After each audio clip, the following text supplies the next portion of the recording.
Welcome to EFT MBA Mastering Business Acumen with the help of EFT business experts.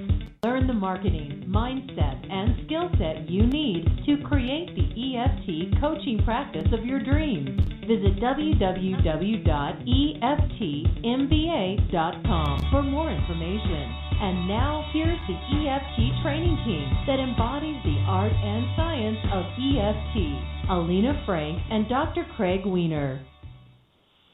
Hello, everyone. Welcome to our podcast on Facebook. So I laugh because we have a student who is slowly coming around, but she used to call Facebook face plant.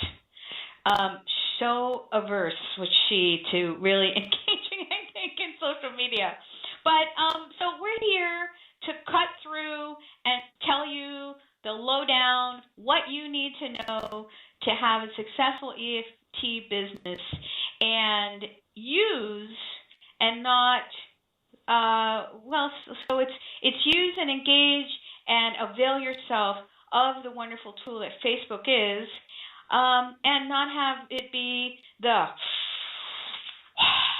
time suck that people, I see them falling into the trap of that. So first, Craig, I want you to just say a few words about why. Why even bother? Well, I think about 300 million reasons.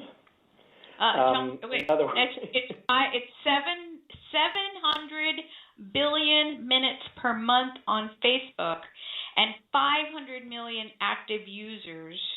This equates to 1,400 minutes per user per month. That's a lot. Crazy amount. What they did beautifully was think about any other website had somewhere of an average of 1 to 2 minutes attention of your time, pre-Facebook, and now basically people keep Facebook on all day. They'll keep that open, and it's just a whole nother level of social engagement.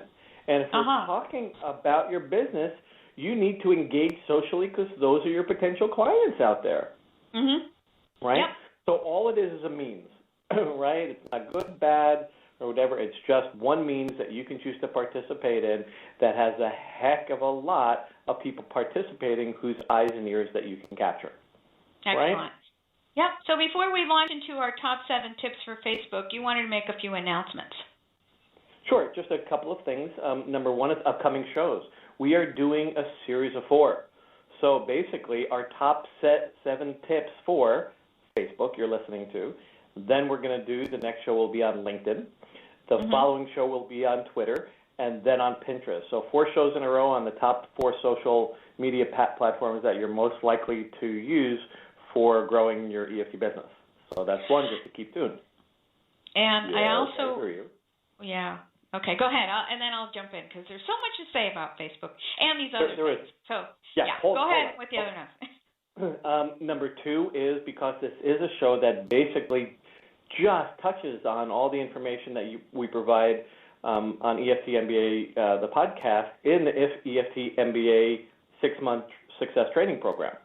So it's a tease, but it's a good tease because we give you a ton of information here. We've had people following for a long time on the show, but the next EFT MBA program training begins Cinco de Mayo, but applications are now open now if you're interested in participating in that great program. That's 2.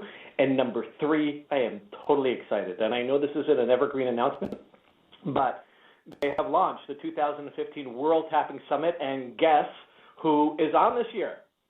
Who? We are. We are. We're thrilled. Yeah, we are. We're excited.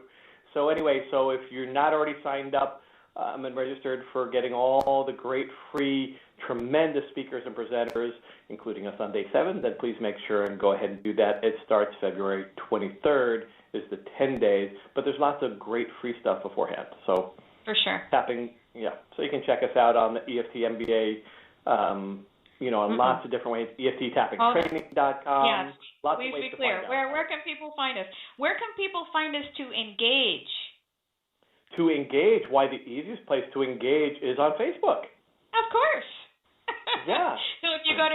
go to facebook.com/EFT workshops, that is where we have our EFT tapping training page, and you can engage with us there. You can also find us just by typing in the search box Alina Frank or Craig Weiner, and you'll find us there on Facebook. It's something that we use regularly. That was easy. All right. So one of the things that you said before we even get in the top 7 tips, one of the things that you'll hear us say over and over and over again, we continue to beat the drum loudly of niche, of knowing your target audience. If you are a B2B, meaning a business to business, if that's your niche, then you might not want to spend so much time marketing on Facebook.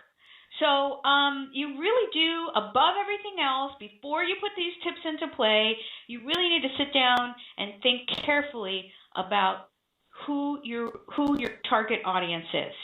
So that has to be like even before the top 7 tips, right, Craig? Yeah. Otherwise, you're going to waste your time. Yeah. And we don't want you to waste time. No, we really don't. And that's why we keep it to 30 minutes, so we better go. Okay, so number one, I want to stress that Facebook is more of a casual environment. So it's really where business and personal material do mix more often as opposed to LinkedIn. Just what I finished saying. Definitely not suit and tie. It's not a suit and tie place. For sure. So we want to keep that in mind. And then we want you to think about, so this is all tip number 1, is only start a Facebook fan page, community page, business page. And again, this is just the tip of the iceberg of information on Facebook. So you'll have to determine what's the best course of action for starting these pages, and each one is very different. So only start that kind of a page if, 1, you're already on Facebook, and 2, if you're already engaging regularly on Facebook, because absolutely the worst thing that you can do is to start it and never go there again. You have a page that ends up looking like a vacant home. You know, it looks like that house in the neighborhood that has here in the Northwest, that the moss has taken over the roof so much that it's caving in. It looks dilapidated, it looks old, it looks funky, it looks moldy, nobody wants to go there, and it really harms your online reputation. Aside from it looking bad, there's actually a particular algorithm, which we discussed in the MBA program, which means how does Facebook determine how many people will actually see your sites? Because guess what? Not everybody, even if you have thousands of people as your friends on Facebook, not everyone will see your post, because Facebook determines who sees your posts and who doesn't. There's a particular algorithm that they use for that. And when you aren't engaging, and you aren't engaging with these people on a regular basis, guess what? You could be posting away, and when you do finally get up and start doing those things, and you don't see that any returns on your time investment because people aren't seeing it. So there's a real reason to do it regularly. And so if Facebook isn't for you, and there are plenty of people that say, no way, no how, I'm not going to do Facebook, that's great. Know that about yourself. Don't start one and just leave it. Yep, kind of like friends. You lose touch after a while, and you just stop tracking each other. So Facebook kind of mimics that in a sense. The more people you continue to participate with, the more likely you're to see their posts, the more likely they're to see your posts, and ones you do not stay connected with kind of drop out of your spray of posts so that they don't start seeing it unless there's a re-engagement and somebody goes to each other as well and they start to reconnect, et cetera, et cetera. Okay. So that's really important. Go on to number 2. Number 2. Good. Okay, so number 2 really is what helps people engage, because engagement is everything, right? Facebook uses engagement on so many different ways to measure activity. Are you viewing? Are you liking? Are you sharing? Are you commenting? That is what social engagement exists like on Facebook, and that is what you want, because engagement means, number 1, they're more likely to see your posts. 2, they're more interested, And 3 is they're more likely to take some action by being in regular connection with you and engage. So what is it that helps people engage? Well, writing something interesting, keeping the words and the sentences shorter, the posts shorter, and most importantly, putting in pictures and or videos. Research shows that there is 53% more likes and 104% more comments when you have photos and or videos. And you know that about yourself. They're more interesting. They just attract you visually, and you are more likely to take a look, to connect, to open it, than if it was just words alone. So connect with words, pictures, and videos, and do make it high-quality photos. If you're going to post once for business, be conscious of the level of photos, because people, there's a real mix, as Alina said, in Facebook, there's a soft line between business and personal. So if you're promoting from your business page, or you're promoting about your business, make sure that the pictures and or videos promote the quality of the business, not the quality of what you would send your sister about, a video that happened at Thanksgiving, etc. So you want to make that distinction and have it be professional, concise, good quality. If it's coming from your business, it's even more important. Okay? Good. So tip number 3 is really, what are the best times to post? So, oh, you're kidding. The best time? Yeah, there is a best time. I post whenever I'm on Facebook. Okay, so I want you to think about the rhythm of your week to week. And so for people engaging on Facebook, the worst times are obviously the weekends. People should not be on Facebook on the weekends, okay? Not to the extent that I see some people on there.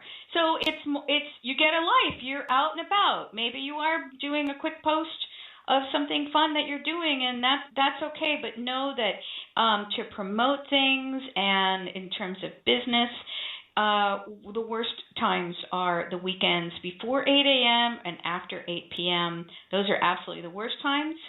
And then the best times, as they should be. And the best times to post are between 1 and 4 p.m. in the afternoon. That statistically generates the highest click-through rates.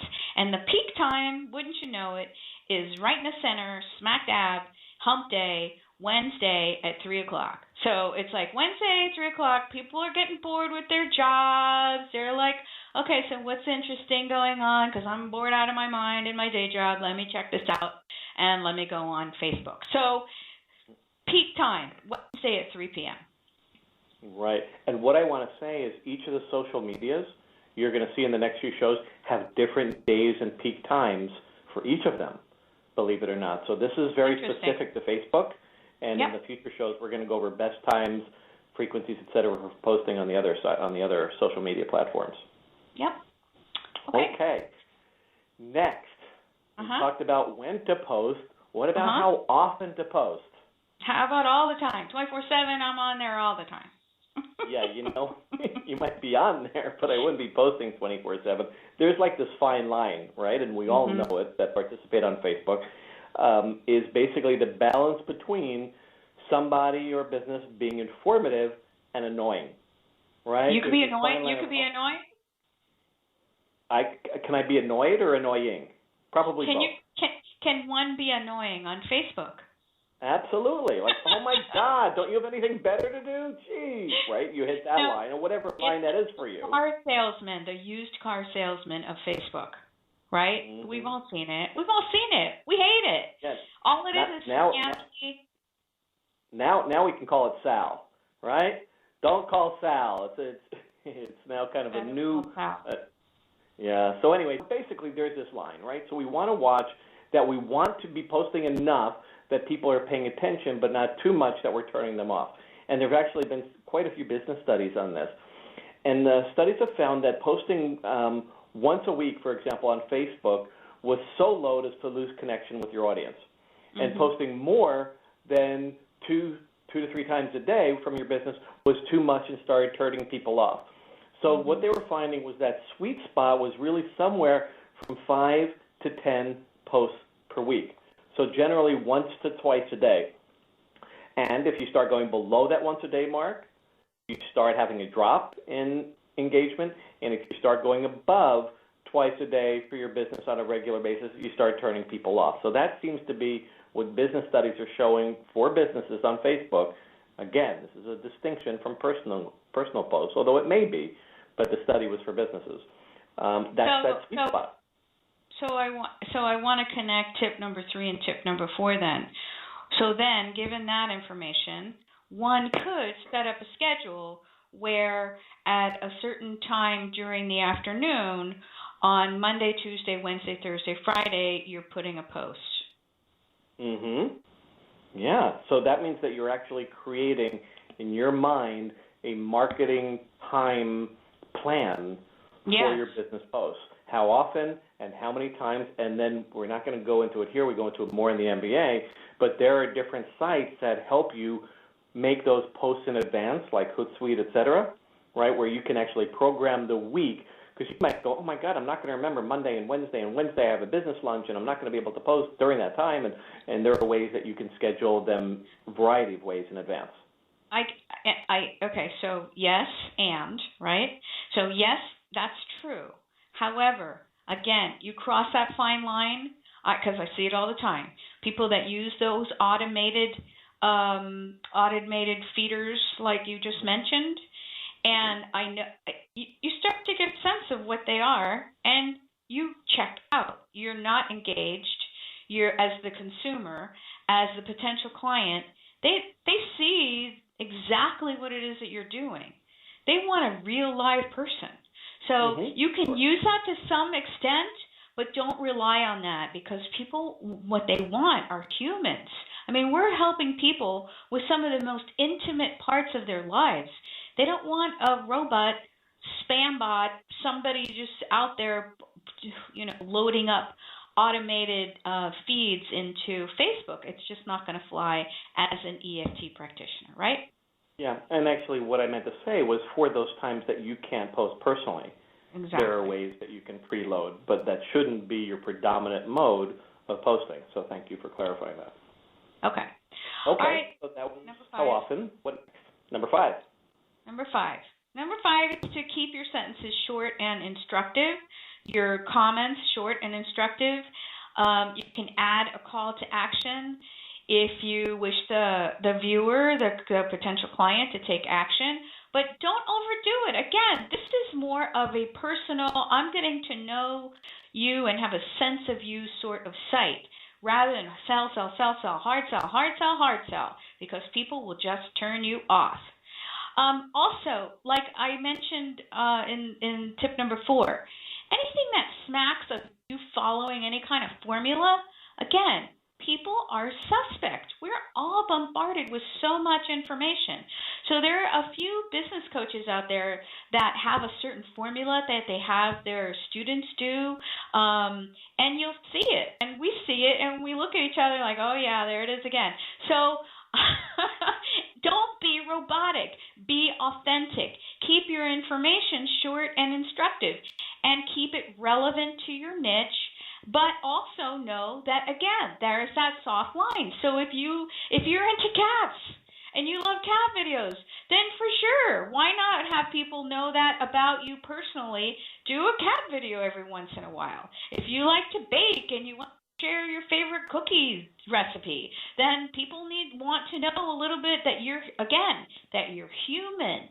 So all of those things, the bottom line with all these things are really to be yourself, and who you are will come through, and you're also going to be providing useful information that you create, your own content. We spent a lot of time in the MBA program talking about content, your own content, as well as content curation from other places that still lead your audience to believe that you are the authority. So yeah, that's what I wanted to say about that. What I wanted to add was actually this month in the MBA, we're talking a lot about branding.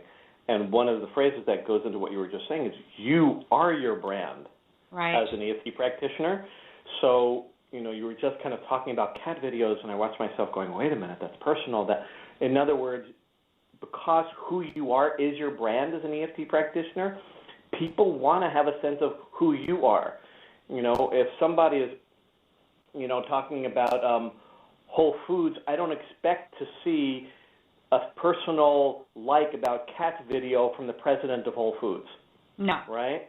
But if you are an EFT practitioner, you are your brand. There's a part of me that wants to know, if I'm going to work with you personally, who are you? What do you like? What do you like?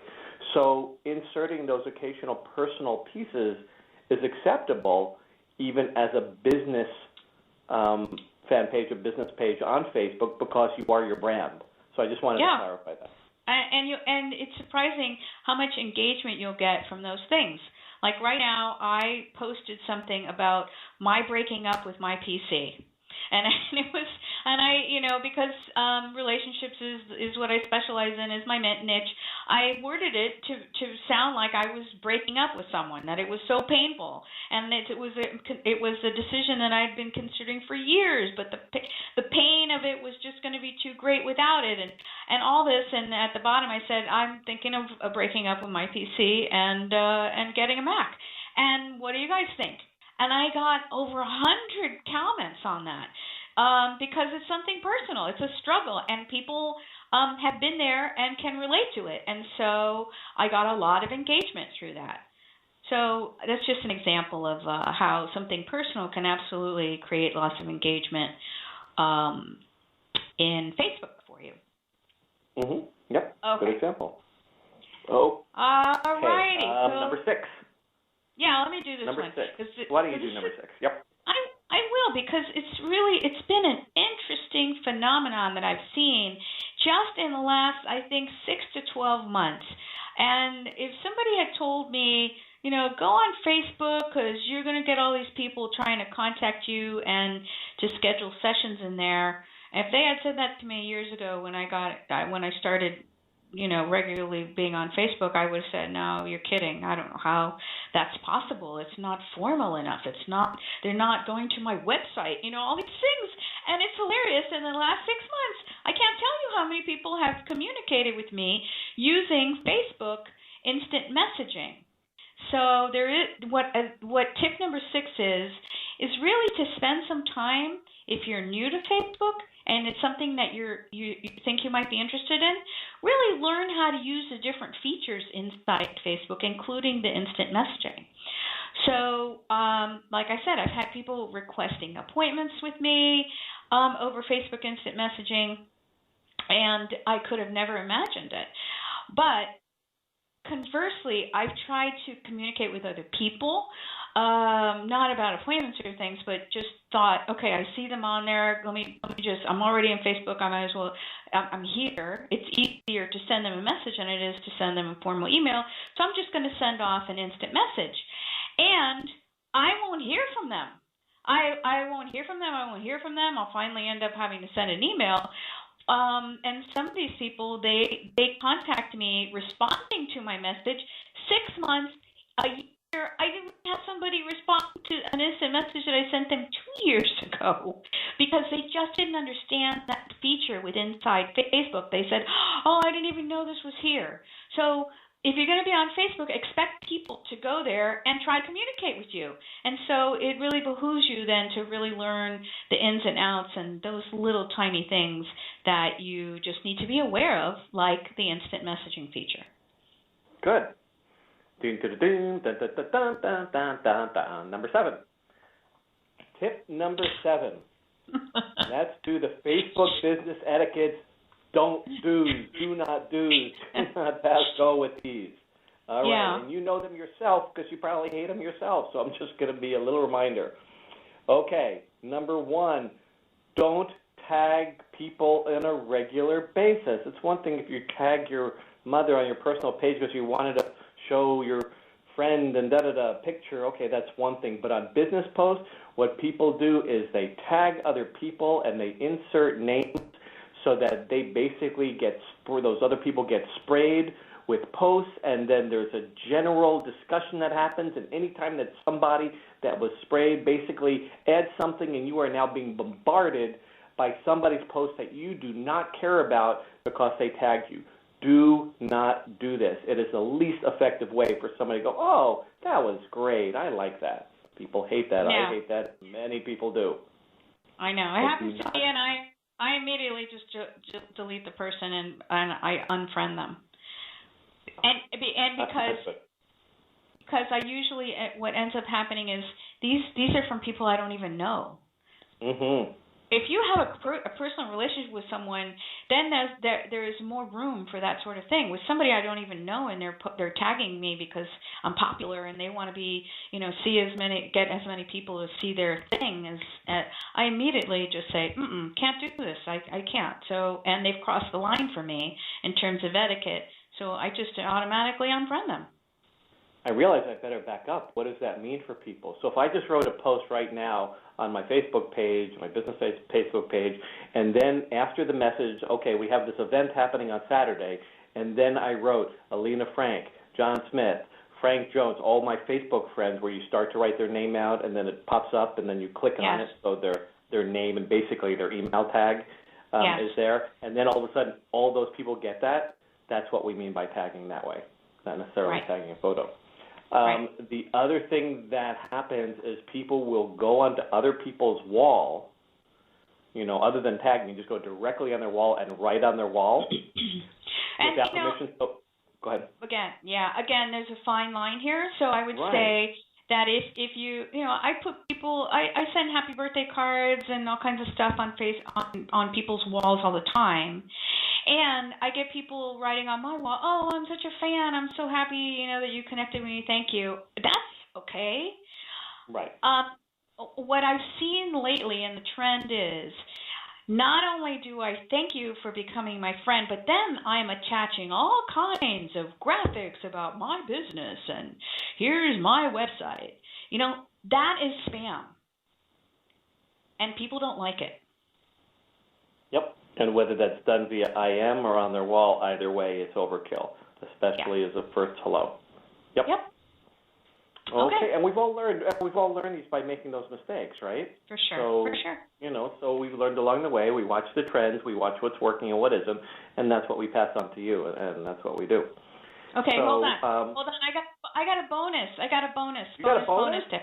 I do have a bonus. Okay. Just came to me. Okay. Just came to me.